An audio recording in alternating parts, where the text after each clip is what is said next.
CH-105 hero hunting agency. चाहे वो एक मैजिशियन हो या मैजिकल बीस्ट, कल्टीवेशन का रास्ता दोनों के लिए बेहद लंबा और मुसीबतों भरा होता है। आरव ने मन ही मन सोचा। उसे याद था जब उसने खुद एक बार जबरदस्ती इंटरमीडिएट रैंक पर पहुंचने की कोशिश की थी और इंटरमीडिएट मैजिक की शक्ति से उसे ऐसा लगा था कि उसका दिमाग बस फटने ही वाला है। यही हाल मैजिकल बीस्ट का भी होता था। अगर वो पहले से इतने ताकतवर न होते कि वो रेयर लेवल तक पहुंचने के बदलाव को झेल पाते तो उनकी मौत हो जाती। ये लो, ये कार्ड रखो, इसमें 50 लाख रुपए है। ये तुम्हारा कंपटीशन जीतने का नाम है। मैजिक रिसोर्सेस में कुछ पैसे भी थे जो मैंने तुम्हारे लिए इस कार्ड में ट्रांसफर कर दिए हैं। अब ये तुम्हारे हैं। डीन सूर्यकांत ने आरव को एक कार्ड देते हुए कहा। उनकी बात सुनकर आरव का मुंह खुला रह गया था। 50 लाख? मुझे तो ऐसा लग रहा है कि मेरी लॉटरी ही लग गई। पहले 50 लाख का मैजिक इक्विपमेंट और अब इतने पैसे में मैं तो अमीर हो गया। आरव की खुशी का तो कोई ठिकाना ही नहीं था।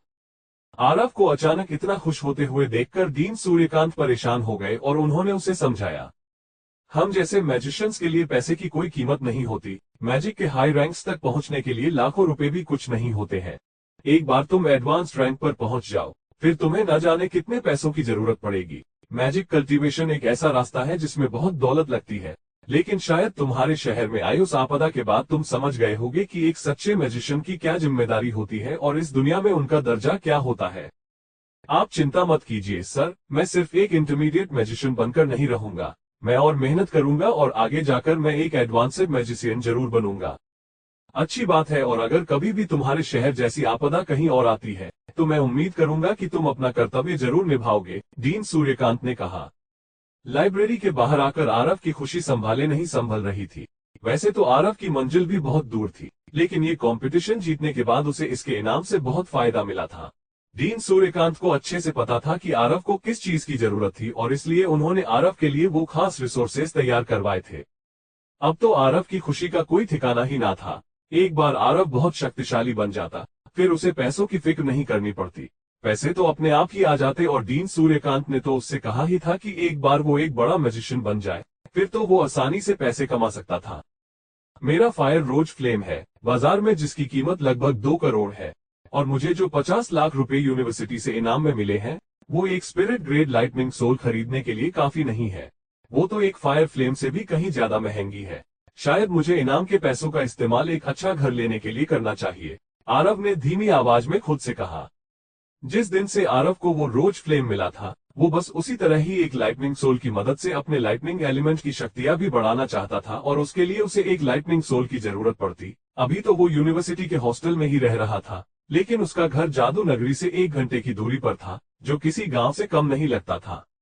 अनन्या को भी जादू नगरी के एक बहुत अच्छे मैजिक हाई स्कूल में एडमिशन मिल गया था।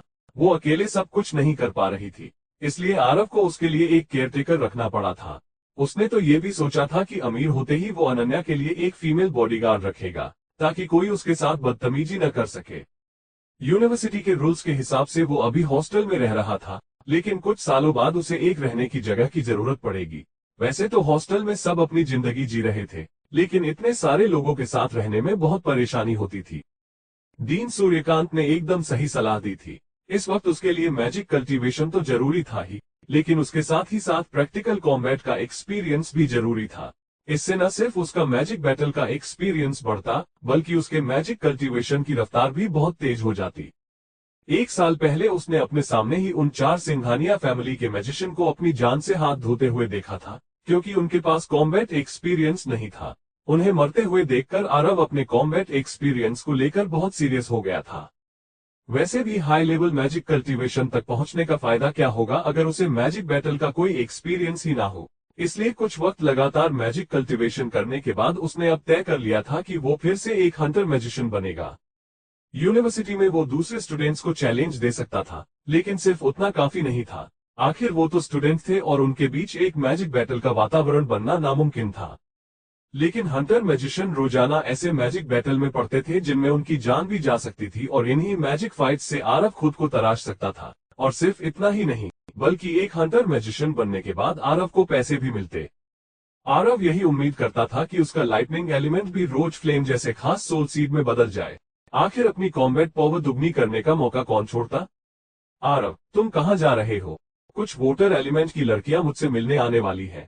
तुम भी रुककर अपनी किस्मत को क्यों नहीं आजमाते, शायद किसी से दोस्ती हो जाए। रौनक ने आरव को बाहर जाते हुए देखा तो बोला, नहीं, मैं यहाँ बहुत बोर हो गया हूँ, इसलिए सोचा बाजार जाकर ही थोड़ा घूम लूं। आरव ने उसे जवाब दिया। आरव का उन लड़कियों से मिलने का मन तो था, लेकिन उसे इन सब में अपना वक्त बर्बाद नहीं करना था, इसलिए उसने तय किया कि वो जादू नगरी के हंटर्स यूनियन जाएगा। वैसे रौनक उसे रोक रहा था, इसलिए भी वो नहीं रुका। उसकी जगह अगर रुद्र रोकता तो शायद आरव रुक जाता, क्योंकि रुद्र बेहद खूबसूरत लड़कियों से दोस्ती करता था। हंटर्स यूनियन जिस जगह पर था वो पूरा इलाका सिंघानिया फैमिली का था। जब आरव हंटर यूनियन पहुंचा तो वो सीधा 50वें फ्लोर पर गया। इस मंजिल पर हंटर्स यूनियन का मेन हॉल था और यहाँ लोगों का आना जाना इतना था कि लगभग 15 लिफ्ट लगी हुई थी, जिनमें मैजिशियंस आते जाते ही रहते थे। हॉल के अंदर ढेर सारी एलसीडी स्क्रीन थी, जिन पर हॉल में बैठे हंटर मैजिशियंस के लिए कई सारे मिशन और उनके इनाम दिख रहे थे। कहा जा सकता था कि जादू नगरी के हंटर्स यूनियन में सबसे ज्यादा मिशंस आते थे। यहाँ तक कि दूसरे देशों से भी यहाँ मिशन आते थे और हंटर मैजिशियंस को अपनी शक्तियों के हिसाब से मिशन चुनने में आसानी होती थी। आरव अभी भी एक स्टूडेंट था और इसलिए उसके लिए शहर के बाहर एक हंटर मैजिशियन बनना मुमकिन नहीं था, इसलिए वो अभी शहर में ही एक हंटर मैजिशियन बनना चाहता था।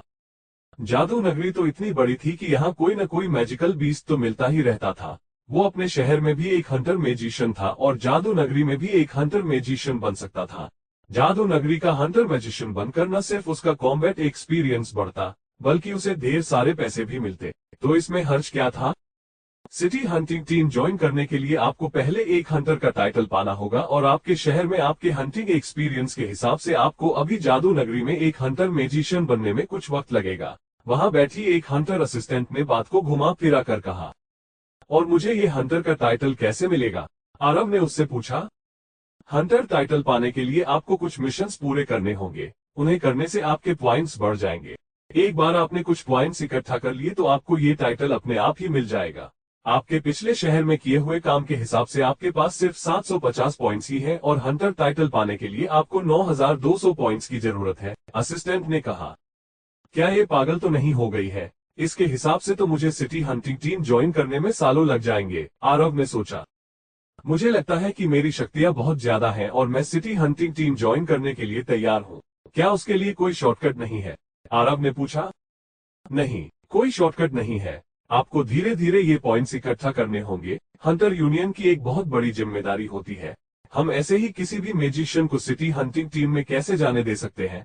वहां पहुंचने के लिए तो आपको पहले 9200 पॉइंट्स इकट्ठा करने होंगे, तभी आपको हंटर का टाइटल मिल पाएगा, असिस्टेंट ने कहा। ठीक है, मैं आपकी बात समझ गया, आरव ने कहा। उसे लगा था कि अपने शहर की तरह यहाँ भी वो आसानी से सिटी हंटिंग टीम ज्वाइन कर लेगा, लेकिन ऐसा कुछ नहीं हुआ था। जादू नगरी में एक हंटर बनने के लिए बहुत मेहनत करनी पड़ती थी। हाँ, अगर आप चाहें तो एक प्राइवेट हंटिंग टीम ज्वाइन कर सकते हैं, असिस्टेंट ने कहा। प्राइवेट हंटिंग टीम मतलब? आरव ने पूछा। हंटर यूनियन हंटिंग स्क्वाड्स और हंटर मैजिशियंस को ये इजाजत देता है कि वो इस शहर में मिलने वाले मैजिकल बीस्ट को पकड़ सके।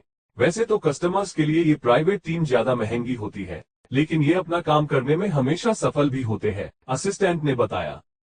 आरव समझ गया कि ये प्राइवेट हंटिंग टीम्स बिल्कुल प्राइवेट डिटेक्टिव की तरह होती थी। सिटी हंटिंग टीम ज्वाइन करने में काफी वक्त लगता, लेकिन अगर वो ऐसी ही कोई प्राइवेट हंटिंग टीम ज्वाइन कर लेता तो उसे हंटर टाइटल की जरूरत नहीं पड़ती। उसके अलावा उसे मिशन भी ढूंढने नहीं पड़ते, वो अपने आप ही मिल जाते। तो फिर ठीक है, मैंने तय कर लिया है कि मैं एक प्राइवेट हंटिंग टीम ज्वाइन करूंगा। शहर की सबसे अच्छी प्राइवेट हंटिंग टीम कौन सी है? आरव ने एक्साइटेड होकर पूछा।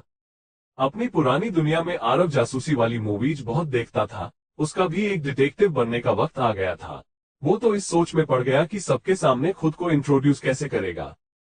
हाँ, मैं ये बोलूंगा कि मैं हूँ वो हैंडसम डिटेक्टिव आरव जो आपकी सारी परेशानी दूर कर सकता है और खूबसूरत लड़कियां भी मेरे आगे पीछे घूमेंगी। वो असिस्टेंट अपने काम में एकदम माहिर थी, इसलिए उसे आरव के लिए एक प्राइवेट हंटिंग टीम ढूंढने में ज्यादा वक्त नहीं लगा। एक प्राइवेट हंटिंग टीम है जिसका नाम हीरो हंटिंग एजेंसी है। ये एक ऐसी हंटिंग टीम है जो सालों से जादू नगरी में काम कर रही है। ये टीम बहुत फेमस है, लेकिन किसी को भी नहीं पता कि इसे कब ज्वाइन करना होता है और इसमें ज्वाइन करने के लिए कैसी शक्तियों की जरूरत होती है। सुनने में तो ये भी आया है कि कई हंटर मैजिशियंस तो इस टीम को ज्वाइन करने से मना ही कर देते हैं, असिस्टेंट ने कहा। उसकी बातें सुनकर ऐसा लग रहा था कि अचानक वो असिस्टेंट से उस मोहल्ले वाली आंटी में बदल गई थी जिसका गॉसिप के बिना गुजारा ही नहीं होता है। लेकिन आप तो कह रही थी कि ये एक फेमस टीम है, उस हिसाब से तो कई हंटर मैजिशियंस को इसे ज्वाइन करना चाहिए, आरव ने तुरंत पूछा। अब उसके बारे में मैं तो कुछ नहीं कह सकती, लेकिन शायद हो सकता है कि टीम का लीडर अपने मेंबर से ऐसी मांगे रखता है जो वो पूरी नहीं कर सकते। वैसे मैं आपको बता दूं कि इन प्राइवेट टीम की पूरी जानकारी हमारे पास नहीं होती है, लेकिन अगर आप इस टीम को ज्वाइन करना चाहते हैं तो हम आपको इनके कॉन्टैक्ट डिटेल्स दे सकते हैं और आप सीधा इनके पास इंटरव्यू के लिए जा सकते हैं, असिस्टेंट ने आरव की मदद करने के लिए कहा। उसकी टोन अब फिर से प्रोफेशनल हो गई थी। ठीक है, तो आप मुझे फिर उनके कॉन्टैक्ट डिटेल्स दे दीजिए, मैं सीधा वहीं चला जाता हूं, आरव ने असिस्टेंट की बात मानते हुए कहा। हंटर यूनियन की फीस देने के बाद वो सीधा हीरो हंटिंग एजेंसी के पते पर चल दिया जो उसे उस असिस्टेंट ने दिया था। कुछ देर बाद जब आरव असिस्टेंट के दिए हुए पते पर पहुंचा तो वो ये देखकर चौंक गया कि ये एजेंसी हंटर्स यूनियन से ज्यादा दूर नहीं थी। लेकिन फायदा तो उसी का था, अगर ये एजेंसी कहीं और होती तो शायद आरव का आधा वक्त तो एक जगह से दूसरी जगह पहुंचने में ही लग जाता। एक मंदिर और कुछ चौराहों से गुजरने के बाद आरव एक ऐसे इलाके में पहुंचा जो देखने से शहर का पुराना इलाका लग रहा था। इस इलाके में सड़क के आखिर में एक बहुत बड़ा बोर्ड लगा हुआ था जिस पर लिखा था हीरो हंटिंग एजेंसी। कितना बड़ा बोर्ड है, मुझे तो अभी से महसूस हो रहा है कि ये जगह मेरे लिए एकदम परफेक्ट है, आरव ने मन ही मन सोचा। वो एजेंसी के पास गया और उस पुरानी सी दिखने वाली जगह के चारों तरफ अपनी नजर घुमाने लगा। उस एजेंसी के बाहर एक कांच का दरवाजा लगा हुआ था जिससे दिख रहा था कि अंदर दो चोटी में एक छोटी सी लड़की बैठी हुई थी और कोई स्टोरी बुक पढ़ रही थी। उसके अलावा वहां कोई भी नजर नहीं आ रहा था। क्या आप हमें यहाँ कोई मिशन देने आए हैं? अगर हाँ, तो उसकी फीस 30 लाख रुपए से शुरू होती है, बाकी फिर आपके मिशन के हिसाब से उसमें कम ज्यादा हो सकता है, लेकिन इससे कम फीस में हम कोई भी मिशन नहीं करते, उस लड़की ने बिना अपना सिर उठाए हुए कहा। उसकी आवाज तो बहुत मीठी थी, लेकिन बात करने का जो टोन था वो बहुत प्रोफेशनल था। आरव तो मिशन की फीस सुनकर ही चौंक गया था। 30 लाख पहले आरव उस छोटी बच्ची को अपनी जेब में रखी चॉकलेट देने वाला था, लेकिन उसकी बात सुनकर वो रुक गया और कुछ देर बाद बोला, मैं यहाँ एक इंटरव्यू के लिए आया हूँ। हंटर यूनियन ने शायद पहले ही मेरा रिज्यूम यहाँ भेज दिया होगा। क्या तुम मुझे बता सकती हो कि आगे क्या करना है? आरव ने उस बच्ची से पूछा। आरव की बात सुनकर उस लड़की ने अपनी स्टोरी बुक नीचे रखी और आरव को ऊपर से नीचे तक देखा, फिर बोली, क्या तुम सच में इंटरव्यू देना चाहते हो? तुम्हारी उम्र अभी बहुत कम है, मुझे नहीं लगता कि तुम ये काम कर पाओगे। क्या मेरी उम्र कम है? तुम खुद को क्यों नहीं देखती लड़की? तुम्हारी उम्र अभी 12 साल से भी ज्यादा नहीं होगी, आरव ने मन ही मन सोचा। उस लड़की की बात सुनकर आरव का मुंह खुला का खुला रह गया था। चुटकी, क्या कोई कस्टमर आया है? कमरे से बूढ़े आदमी की आवाज आए। दादू, एक लड़का आया है इंटरव्यू देने के लिए, लेकिन उसकी उम्र बहुत कम है। मेरा तो यही कहना है कि हमें इसे रिजेक्ट कर देना चाहिए, चुटकी ने अपने दादा से कहा और फिर अपनी स्टोरी बुक पढ़ने लगी। उस छोटी सी लड़की की बात सुनकर आरव दंग रह गया था। उसे समझ ही नहीं आ रहा था कि वो हंसे या फिर रोए। अच्छा, जवान होना तो अच्छी बात है, जवान लड़के खतरों से नहीं डरते। हाँ, लेकिन अगर बदकिस्मती से किसी मिशन पर उनकी मौत हो जाती है तो दुनिया में कई ऐसी चीजें बाकी रह जाती हैं जो वो नहीं कर पाते, उस बूढ़े हुए कहा। उनकी बात सुनकर तो आरव को और भी ऑकवर्ड महसूस हो रहा था, लेकिन अब वो यहाँ आ ही चुका था तो इस इंटरव्यू में फेल नहीं होना चाहता था। जब वो उस बूढ़े आदमी से इंटरव्यू की बात करने के लिए अंदर वाले कमरे में जाने ही वाला था, तभी उसका ध्यान एक औरत की तरफ गया जो भागते भागते सड़क पर यहाँ वहां देख रही थी। उसे देखने से ऐसा लग रहा था कि वो कोई जगह ढूंढ रही थी जो उसे मिल नहीं रही थी। वो कई दुकानों के अंदर भी जा रही थी। दादू, देखिए एक अमीर टारगेट, चुटकी ने अपने दादा से कहा। कहाँ, कैसे? उस बूढ़े आदमी ने पूछा। दादू, आप भी ना ध्यान से देखिए, उस औरत के कपड़े महंगे ब्रांड के हैं और उसे देखकर ऐसा लग रहा है कि वो बुरी तरह परेशान है, मतलब वो हमें ही ढूंढ रही है।